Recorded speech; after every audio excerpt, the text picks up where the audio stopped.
it's been such a build-up. I mean, I cannot. I've worked on a few TV shows where there's been finales and all that kind of stuff. I cannot remember a time, not only where a series has had the confidence to take a year out just because they wanted to get it right, but also just the insane level of expectation that's now upon us for the next 6 weeks.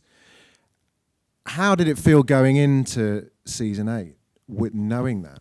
Well, I don't think that it just that year out was just sort of... No, it wasn't a holiday. As in we needed that. Yeah. But it was quite... Was the mood different? Was the mood different? It was a strange, because I think from the off, I mean, even so, the day that we all got sent the scripts for season 8 was like we knew we had this read through booked in. We were all going to get together in Belfast over the course of 2 days, and we were going to sit down and we were going to read season 8 from start to finish. And we knew that this was coming up, and we still didn't have scripts. It was like 3 days before we were due to go, and suddenly they arrived. And sort of all, everyone was texting each other going, look, don't spoil it for me. Like, whatever you read, don't say anything until we get there. And come on, there must have been one little shit that didn't do that. Who was on the WhatsApp group first? Who went straight in? No, well, I mean, there were some people who didn't even bloody read it. Yeah. But it some was very shocked people in that read through. But then there was a really, when we finished the final episode, it was a really subdued atmosphere. It was weird, considering the fact that we knew that we'd just done 2 days of semi-work and we had another 10 months ahead of us of actual hard work to get it done. It felt like we were all fully aware now of what a finite amount of time we had left on this amazing show and with these amazing people. Yeah. Shall we? Let's take a look at some clips. Let's start with you, sir. We're going to take a look at, one of my favourite Grey Worm scenes. Let's have a look at this. This is so cool being the IMAX. I want to watch it. Go on. Yeah. Where was that shot? Was that in Belfast or was that out and about? That was out and about. That was in Morocco. That was like my third week of filming. Wow. Do you know what? I thought about that night quite a lot this season, because that was my first ever night shoot, and I was just like, this is amazing. This is like having a sleepover. This is the best thing ever. And I was getting high off this Moroccan tea with just full of sugar. You've been in Morocco. Oh yeah. I'm amazed anyone in Morocco still has teeth and doesn't have diabetes. My eyes were so I was I was so excited about having a night shoot, and then I'm sure you've heard about the long night. Well, I did a day shooting for Thronecast. I think on the first day that all the crew at Belfast got their call sheets through for season 8, there was a lot of swearing going on. They were like, "This every single thing is a night shoot in the cold, in the mud." So it gives you some kind of indication as to kind of the hell that you guys are going to be put through in season 8. But I guess but that's it. I kept thinking about that night, and I was remember how excited you were. You were 22. You were this was the best thing ever. Yeah. And when you stood in, actual shit sometimes on a farm at night, and it's night 20 or whatever. You're There's a guy remember that night. You were so happy. You were so young and happy.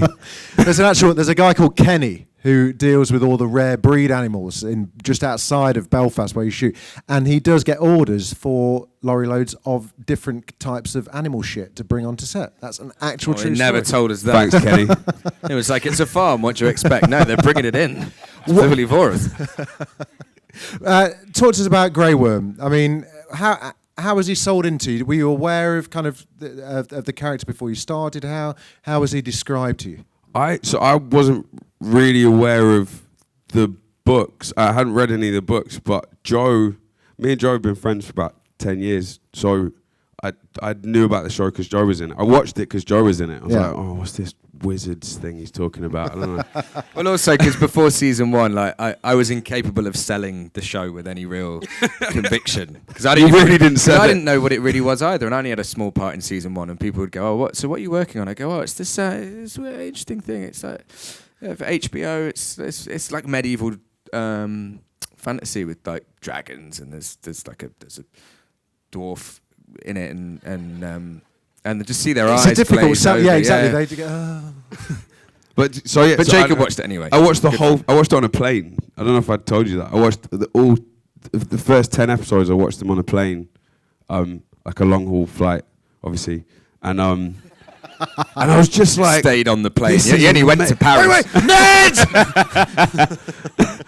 I was like, no. In fact, I think I watched 9, and I didn't get to the last one. And I watched. How can you stop at the end of 9 on first season? Goodness and then me. I pirated it when I got to South Africa.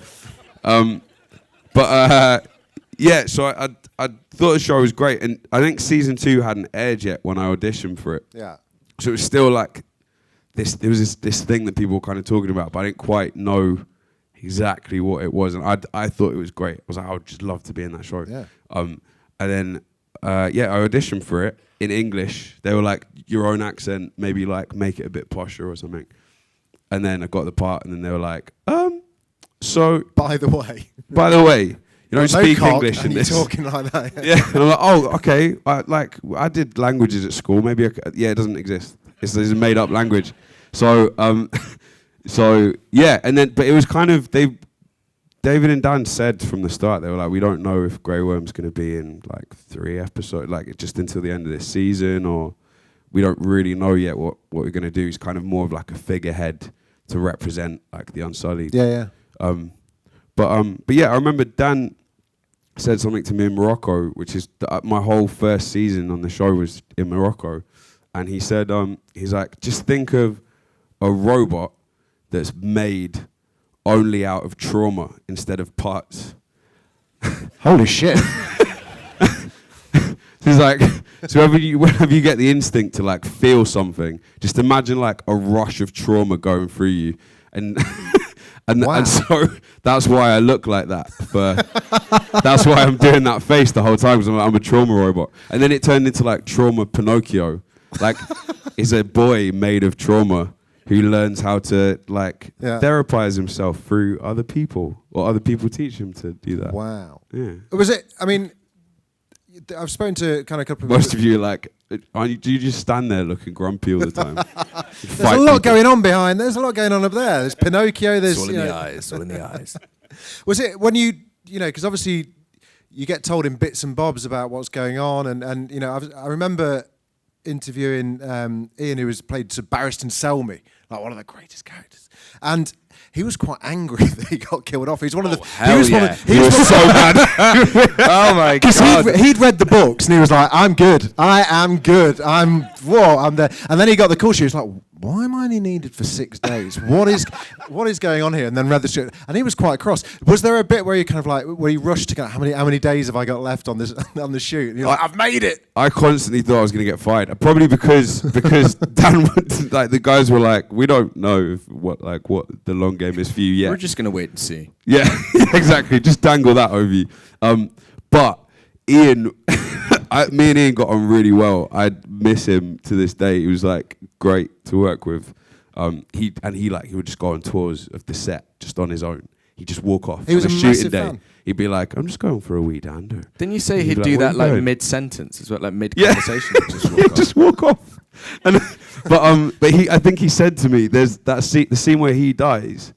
So I also, because we got the scripts kind of in dribs and drabs that year, I think it was like that was the end of that like pack of scripts. Yeah. So I didn't know if we were both you were on dead the or what. I thought I cliffhanger was as well. dead. Yeah. But when Ian found out, he was like, "No, in the books, I don't die." He's like, and he kept being like, "It should be you." He's like, "It should have been you." And I was like, "Okay." I mean, he's not. You know, I mean, Barristan Selmy, the greatest warrior ever in Westeros. Oh my God. And as Grey Worm, you know, obviously he's developed so much, and he's found. We left him finding love, so he's no longer Pinocchio. There is a heart. The Tin Man has a heart. That must have been good fun to kind of to explore that, because it's good. It was a great development. Yeah. I think it's like, it's really, again, I think you could sometimes I watch myself and I'm like, yeah, he's the grumpy warrior guy. But yeah, different directors, we always talk about, like, every year I'm kind of like, or maybe like I do a little little glint in my eye, or like a little smile or something, and I would just try stuff, and but it's a lot of the time it's like, okay, can you do that without smiling? Can we just have classic Grey Worm, please? Yeah, they're like, just do it with your eyes. Like Joy said, it's all in the eyes. Because weirdly, there aren't many love stories in Game of Thrones. There are very few actual couples, and I think it's been a pleasure, in season 7 finally seeing you and Missandei getting together. I mean, and you're obviously really good mates with Natalie as well. It must have been good fun to finally kind of hook up. That day, as any actor will attest to, is that like it's awkward. Like because me and Nat have been friends since like 20. So we've been friends since season 3. Yeah. And we've kind of got like a sort of sibling like relationship. So well, you're having Game of Thrones, definitely. Yeah. We did in the books, yeah. No, yeah.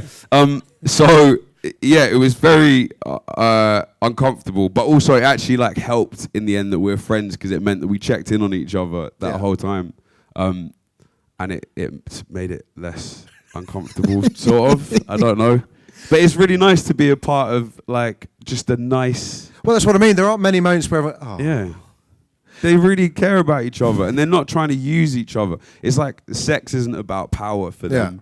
Love isn't about power for them. It's about like acceptance and trust. Like that's something I really like about that scene. It's one of my favorite scenes, just in terms of like the scene that comes before the like sex part of it.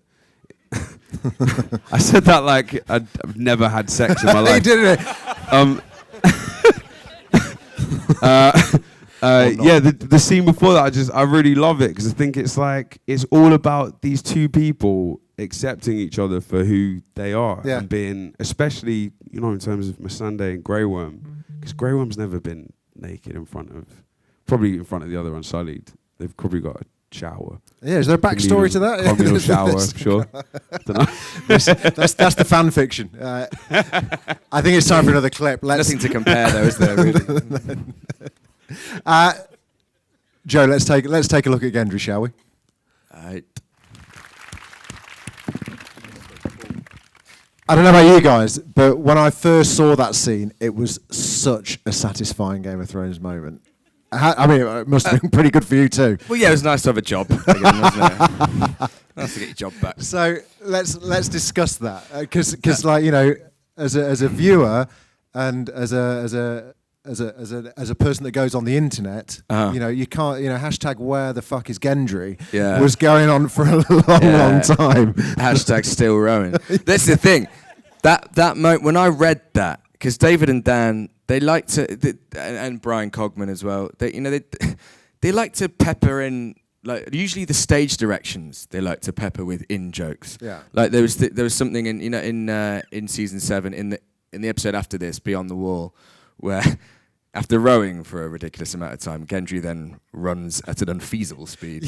How long is that run? I mean, in terms of distance. Well, because what we do for that whole episode, the whole shoot of that episode in Iceland, we would you don't get many hours of daylight in Iceland in the middle of winter, so we'd only really get 4. So we'd spend the entire day filming whatever walking, talking scene was scheduled for that day, the whole gang of us, and then about half an hour before the end of the shooting day, everyone else would wrap apart from me, and I would have to run back the way we came at every single location. But in the stage directions for that bit, they put something like Gendry sets off running. For a Scouser, he sure runs fast. And I was like, oh, someone's been on Wikipedia. I was born in Liverpool, didn't grow up there, not a Scouser, but they like to do bits like that, and it's nice. It kind of humanises it or for you, makes it feel a bit more personal. But with that, I was like, hold on, how confident the two showrunners have to be to reference a tweet in a medieval fantasy series. They have said Davos come back and say, I thought you might still be rowing. It was like one of those where they're just kind of really in the groove just ready to like to provide those fan-pleasing moments. I think that's the great thing about David and Dan. You know, you sometimes get creative people who are almost too... They don't want to... You know, the thing I'm thinking of is like Radiohead don't want to play Creep, you know, at Glastonbury or whatever. Well, they did, but they don't want to give the fans what they want because they feel that in some way means that they're pandering to... Yeah, or that it cheapens it. Yeah, or that they're not kind of forging their own creative path. And yeah, David and Dan have never been afraid to just kind of like do those lovely little nods and keep the viewers happy. When you got the gig, were you told that, like, look, this is going to be great, but please make sure you look after yourself for a good 6 or 7 years, and we'll come back, I promise? No. I mean, the when I first got the job, so this is season 1, and had really no idea what it was I was letting myself in for. I was aware of the book. I had a friend who had read all the books as a teenager, but he was a huge fantasy literature buff. And we used to take the piss out of him for it. So, like, it wasn't anything that I was really... Who's laughing now? Well, me. But then, so he kind of filled me in on what the story was kind of, the overarching story was about. But I auditioned for like 3 or 4 different parts before getting the part of Gendry. Who did you go for? Well, Jon Snow initially. Because when they were casting for the pilot, I think pretty much every actor of a certain age that was white probably went in for it. And be honest about it. And then it was about 18 months after that they finally got commissioned to full series. So then I auditioned for Pip and Gren, John's mates at the Wall. Didn't get either of them. Now I was just thinking, they are convinced I'm the worst actor on the planet. I don't know why. And then when I auditioned, my final audition for Gendry was potentially the worst audition I'd ever done, because it was with Frank Dolger and a load of the and David and Dan and the other producers. And every time I finished a reading of the scene, there'd be like 3 seconds of silence, and then maybe like with you, that Frank would say, "Yeah, can we try that one more time? Just a bit concerned that Americans aren't going to understand a word you're saying." Which basically was code for Frank Dolger didn't understand a word I was saying.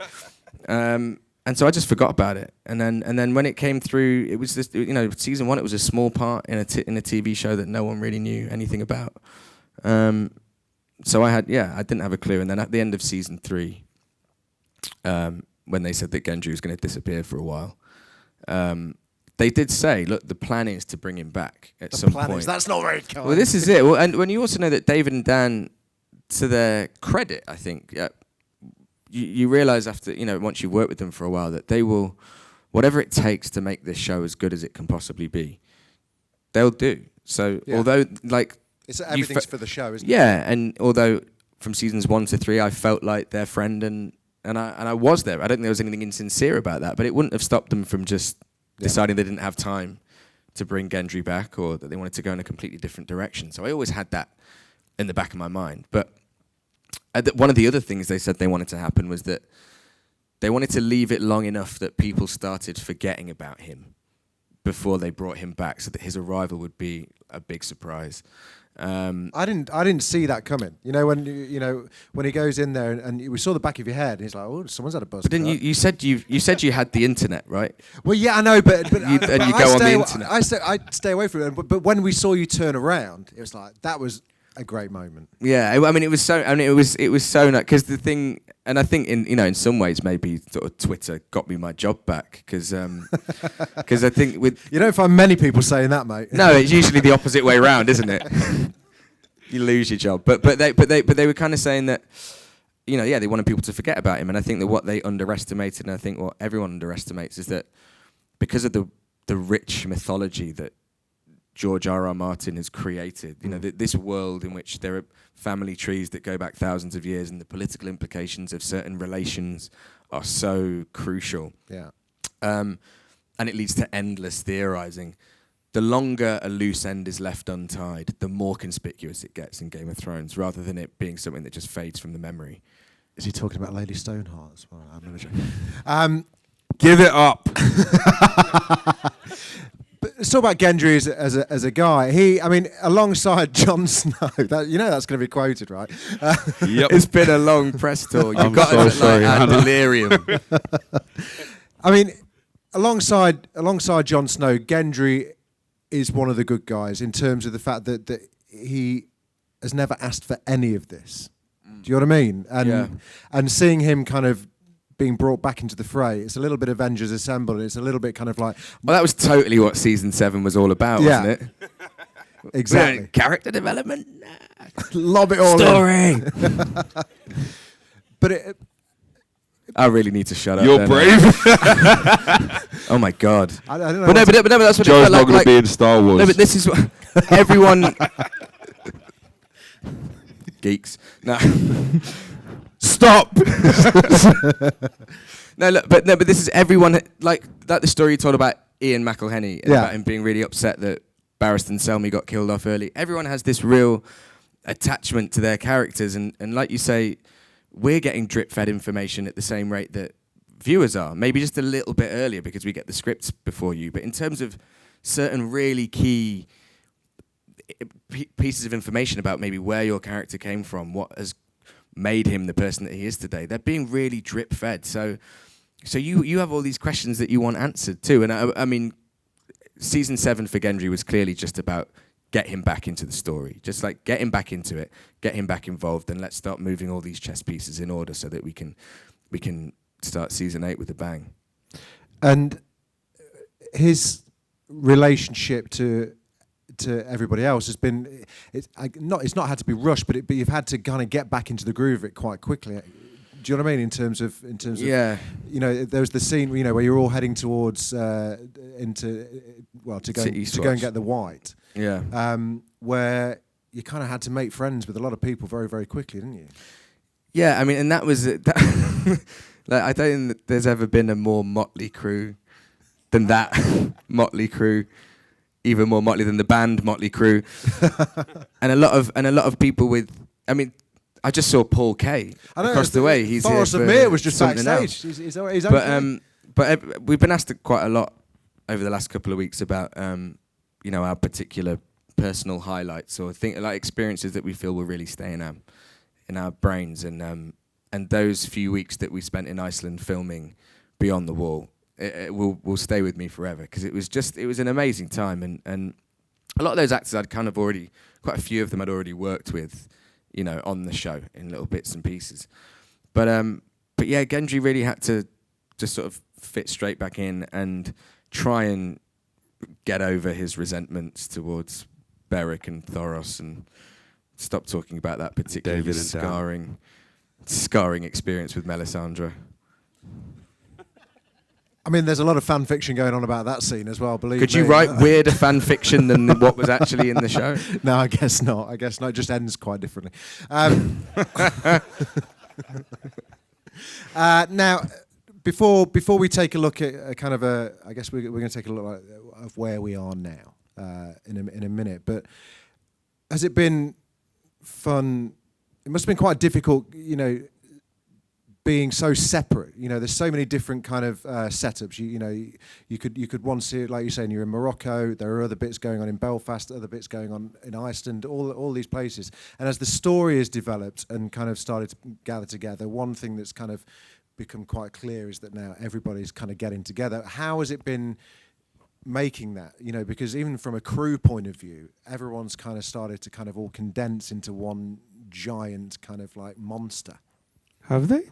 Well, I mean, just in terms of, they have. Do you know what I mean? In terms of working together, there are characters kind of meeting, like in Beyond the Wall, that we hadn't seen together and stuff. That must have kind of been quite reinvigorating. I think that's part of kind of to what Joe said earlier on. I think it's kind of part of the strength of what David and Dan have done with this cast is that I think they cast people as much as they cast the characters. I think they were really careful in casting to cast people that they would get on with and knew would get on with the team that they already had in place. So every time they add somebody, they kind of fall into it really naturally. So I think as people have kind of joined up together and as the story goes on, does feel really natural because I think they did that intentionally when they cast everyone. There's like a no arsehole rule. Yeah, on the show. That's a good it rule. It sort of starts in that always starts. Not at the everyone top, like sticks to on any job that you do. On any job that you do, it kind of the tone is set by those at the top, and I always use like a football analogy. With Man United with Alex Ferguson, there was this "no one is bigger than the team." Right. Okay. Sort I've of got no idea philosophy. what you're talking about. Okay. I don't, Right. Talk Star a Wars. football analogy. You talk Star Wars. I'll talk football over here. But yeah, it's that everyone is aware that they're a cog in a huge machine, and that it is a team effort, and that there's no room for any ego when you're all trying to pull together to make something on this scale. I always forget that like Conliffe and Peter weren't part of our like the team Danny.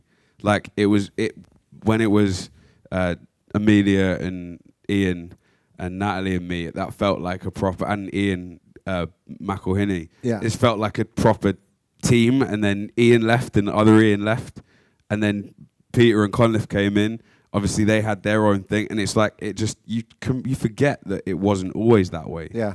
It's really they're really smart, those guys. Yeah. It's worked out pretty well for them, hasn't it?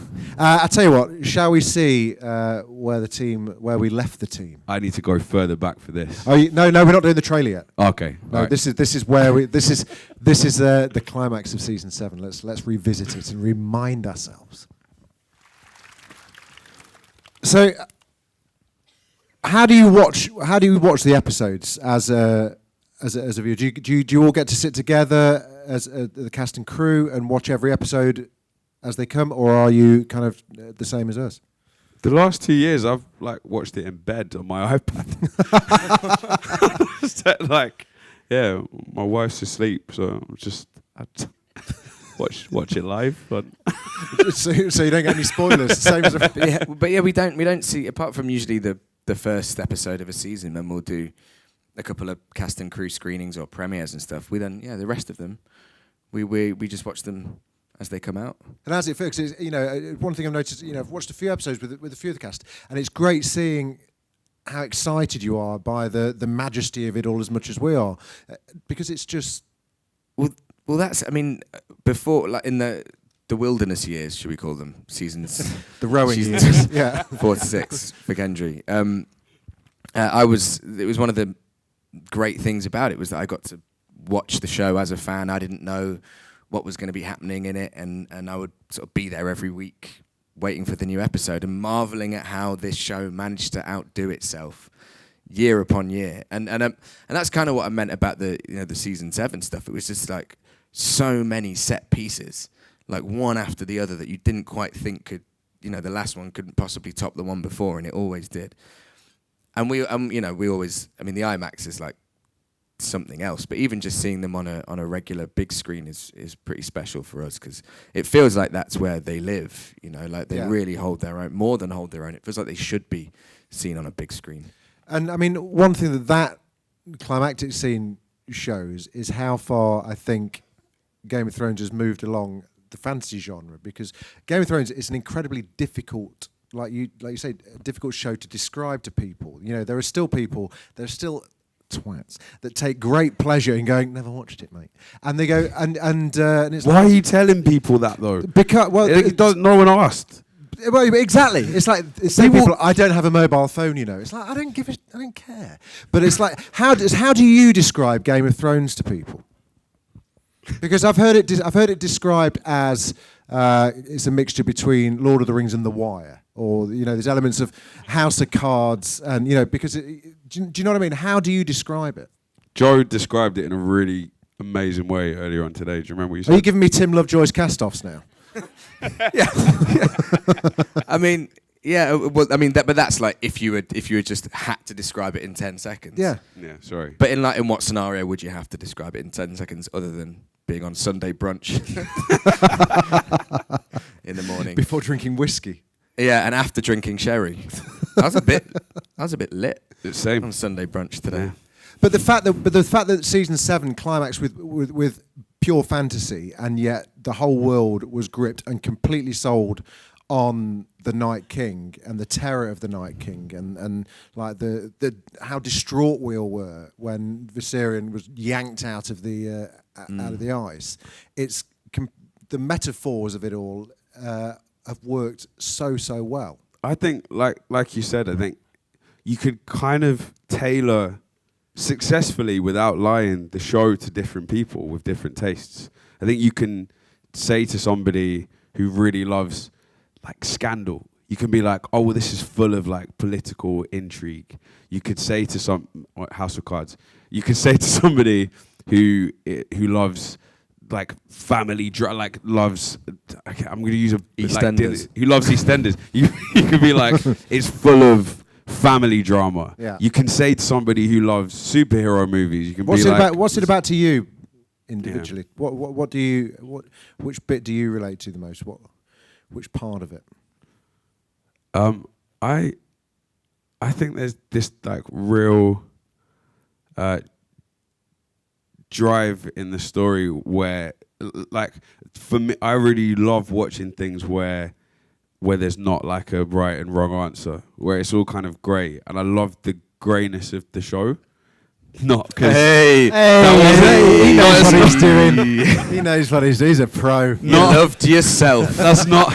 So greatest turn that around to the planet. Brilliant. So what I'm saying is, I love anything grey scale, grey joys, grey worm. I love everything grey about it. No, but genuinely, like in terms of the shades story, of the shades the show, of grey, the shades and the characters. The shades of grey. There's loads of shades of grey. There's about 52. I like that. Like Jamie Lannister. How many shows? How many books do you get Jamie Lannister, who like does the most despicable things for so long, and you can get to this point and not be able to help yourself but love him a bit. Yeah, he's the Walter White of yeah. All right, Breaking Bad kind of did it, but Breaking Bad's got one. Yeah, but James got a golden hand for crying out loud. What about you, Joe? Well, I think a kind of similar answer. I think I think these days, for better, TV audiences are far too savvy for right and wrong, good and evil, and I think that what David and what George and then David and Dan have translated so well to screen is a show in which there are so many rich and interesting, well-rounded, three-dimensional characters who all have flaws, are all conflicted in various different ways, and who all, despite whatever your view on the morality of their actions at various points during the series, all believe at that point they are doing the right thing, whether it's for them or whether it's for their family. It's like you can look at how many people actually love Cersei in this room. I do. You know, despite everything, she's a woman who loves her kids and will stop at nothing to make sure they're protected. And that, seeing as they've not been, will stop at nothing to get the people that did that to her. Yeah. Also, she loves power. And I kind of love that she really takes joy in being nasty. Yeah. Like, and it's not. There's no hidden agenda really with Cersei, for the most part. But and so I think, that coupled with this, and I think that's been the key part of, as you said, moving what it's done for the fantasy genre. I was being a little facetious earlier when I said, fantasy growing up wasn't my thing, and it used to be. Yeah, my friend that read all the books when we were in school, like it was a thing that you kind of ribbed him about a little bit, Well, the geeks will inherit the earth. That is the rule. Well, exactly. Yeah. And I think the last 10 or 15 years in film and television has really solidified that, and Thrones has been a huge part of it. Now, what were the first words uttered after the table read? It's a trap.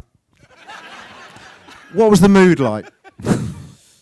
The mood was very subdued, right?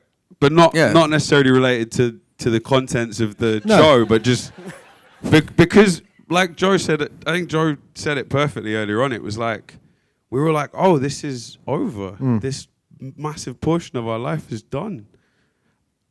not really thinking about the fact we had a So year to film it. we had to actually do that stuff.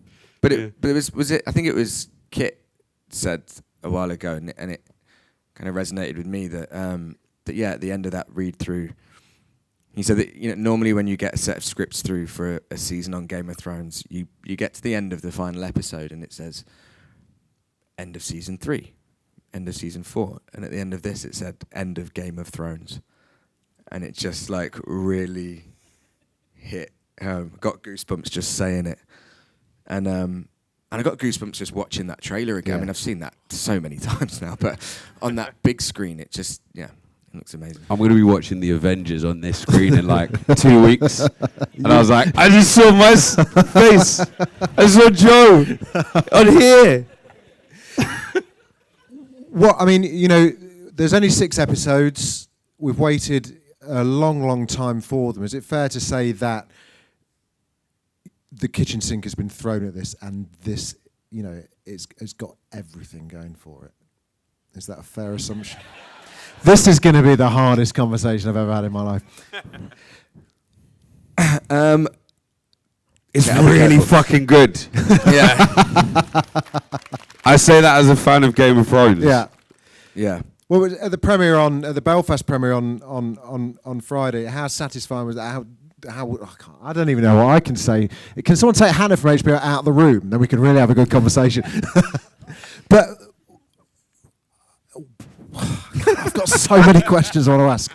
It's just okay. The thing, I do think that this season has the perfect balance between, we all know what it is that the characters are anticipating, what it is that we're all readying ourselves for, what it is that we're trying to, there's this reckoning that is about to happen. But and I'm sure. I mean, we haven't seen anything past episode 1, but I'm sure there'll be some of the most stunning Game of Thrones sequences that you've ever seen. But it also, in amongst that, really does find the time to really check in with those characters that you've grown to love over the course of 8 seasons, and there's some, I think it's perfectly balanced between the the show-stopping sequences that I think has made Game of Thrones redefine what television is capable of, and those, like we talked about, those rich characters that I think are that's what's really hooked people in, and there's plenty of that in season 8. I just want there to be like a sidequel to this season where like somehow Gendry and Grey Worm find the time to solve mysteries together. preferably in the south, in Essos, where it's nice and warm. It'd be like Magnum PI kind of thing. Yeah. I can find Double cock. creative ways to skive off work in the forge. We'll come up with like what you can tell where you can tell Miss Ande you've been. She thinks you're cheating, but really we're sleuthing.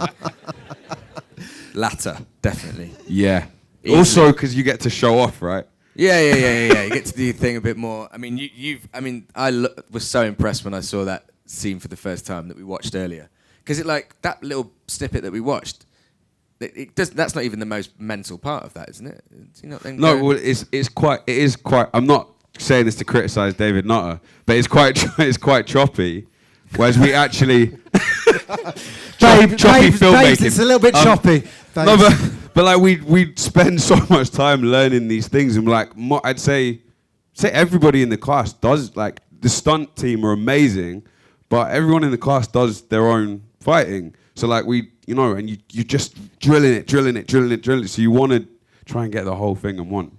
But that's vanity. But also as a viewer, I mean, I think Battle of the Bastards, that was season 6, wasn't it? I mean, that was one of the most staggering pieces of television I think I'd ever seen. That it blew me away as a viewer.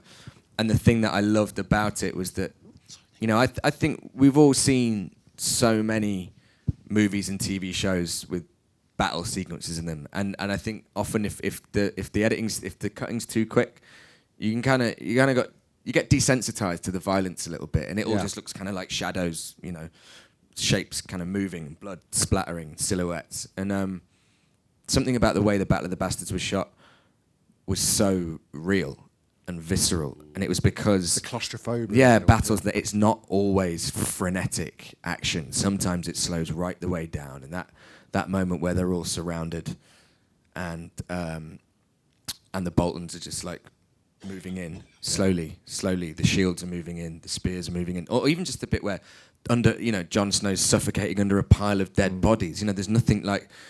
There's nothing explosive about that. That's a slow, creeping, horrible way to go, but something that you can imagine happened in the madness of those scenarios, and I think that's where the humanity lies.